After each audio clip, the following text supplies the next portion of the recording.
April Fool sejarahnya adalah bermula di bumi Spanyol ini pada sekitar tahun 1490 ketika pemerintahan Kristian cuba untuk membersihkan bumi Spanyol ini daripada orang Islam secara total, secara keseluruhan.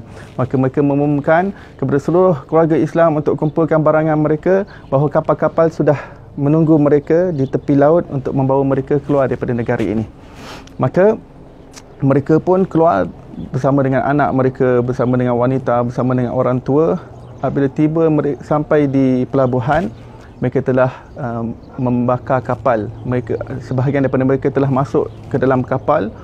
Kemudian mereka membakar kapal tersebut dan seluruh umat Islam menyaksikan orang Islam yang sudah berada di dalam kapal semuanya terbakar dalam kapal tersebut dan tenggelam karam di dalam laut di hadapan mata mereka.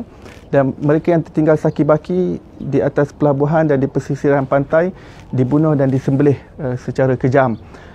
Kemudian peristiwa itu diabadikan oleh orang Kristian ataupun orang Barat ini sebagai suatu bentuk kemenangan bagi mereka dapat menipu orang Islam.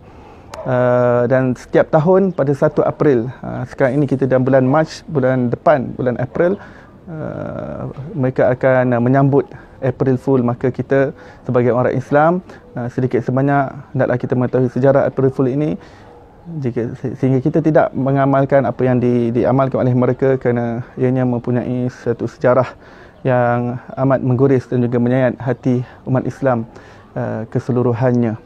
Dan alhamdulillah